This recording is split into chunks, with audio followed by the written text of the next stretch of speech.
ಮಾನ್ಯ ಸಭಾಧ್ಯಕ್ಷರೇ, ಈ ನಿಗಮಗಳೇನು ಸ್ಥಾಪನೆ ಆಗಿದ್ದಾವೆ ಇದರ ಕಾರ್ಯವೈಖರಿ ಆಗಲಿ ನಿಗದಿಪಡಿಸಿರ್ತಕ್ಕಂಥ ಫಲಾನುಭವಿಗಳ ಸಂಖ್ಯೆನ ನೀವು ನೋಡಿದ್ರೆ ಗೊತ್ತಾಗ್ತದೆ.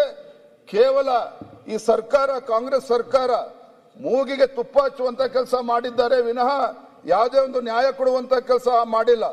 ಇವತ್ತು ಆ ಸಮುದಾಯದ ಜನರು ಇವತ್ತು ಕೇಳ್ತಾ ಇದ್ದಾರೆ, ಯಾವ ಪುರುಷಾರ್ಥಕ್ಕೋಸ್ಕರ ಇವತ್ತು ನಿಗಮಗಳು ಹಾಗೆ ಉಳಿಸ್ಕೊಂಡಿದ್ದಾರೆ ಅದನ್ನು ಕೂಡ ಮುಚ್ಚಾಕ್ಲಿ ಅನ್ನೋ ಮಾತನ್ನ ಮಾನ್ಯ ಸಭಾಧ್ಯಕ್ಷರು ಮಾತನಾಡ್ತಾ ಇದ್ದಾರೆ.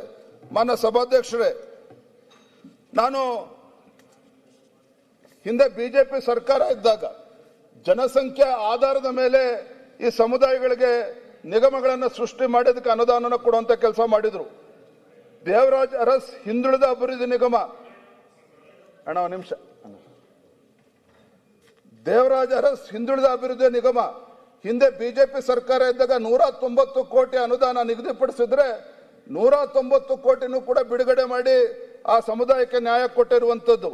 ಅದೇ ರೀತಿ ಮರಾಠ ಅಭಿವೃದ್ಧಿ ನಿಗಮಕ್ಕೆ 100 ಕೋಟಿ ಅನುದಾನ ನಿಗದಿ ಮಾಡಿದ್ರೆ 100 ಕೋಟಿನ ಕೊಟ್ಟಿರುವಂತದ್ದು.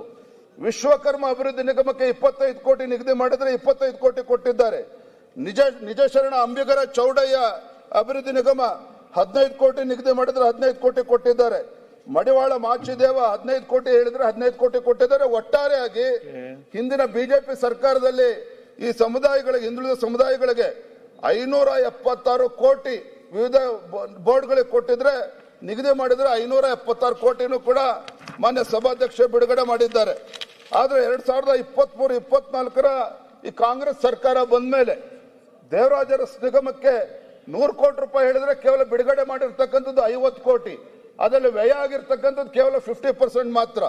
ಅದೇ ರೀತಿ ಮರಾಠ ಸಮುದಾಯಕ್ಕೆ 50 ಕೋಟಿ ಹೇಳಿದ್ರೆ 25 ಕೋಟಿ ಕೊಟ್ಟಿದ್ದಾರೆ. ಅಲೆಮಾರಿ ಅಭಿವೃದ್ಧಿ ನಿಗಮಗಳಿಗೆ 12 ಕೋಟಿ ಕೊಟ್ಟು ಅದರಲ್ಲಿ 6 ಕೋಟಿ ಮಾತ್ರ ರಿಲೀಸ್ ಮಾಡಿದ್ದಾರೆ. ಮಡಿವಾಳ ಮಾಚಿದೇವ 9 ಕೋಟಿ ರೂಪಾಯಿ ಹೇಳಿದ್ರೆ ಕೇವಲ 4.5 ಕೋಟಿ ಕೊಟ್ಟಿದ್ದಾರೆ. ರಾಜ್ಯ ಕಾಡುಗೊಲ್ಲ ಅಭಿವೃದ್ಧಿ ನಿಗಮ 15 ಕೋಟಿ ಹೇಳಿದ್ರೆ ಕೇವಲ 7.5 ಕೋಟಿ ಇವತ್ತು ಕೊಟ್ಟಿರ್ತಕ್ಕಂಥದ್ದು. ಹಿಂದಿನ ಬಿಜೆಪಿ ಸರ್ಕಾರ ಕಾಡುಗೊಲ್ಲ ಅಭಿವೃದ್ಧಿ ನಿಗಮಕ್ಕೆ 20 ಕೋಟಿ ಹೇಳಿದ್ರೆ 20 ಕೋಟಿನೂ ಕೂಡ ರಿಲೀಸ್ ಮಾಡಿ ಖರ್ಚಾಗಿರ್ತಕ್ಕಂಥದ್ದು ನಾವು ನೋಡಿದ್ದೇವೆ ಮಾನ್ಯ ಸಭಾಧ್ಯಕ್ಷರೇ.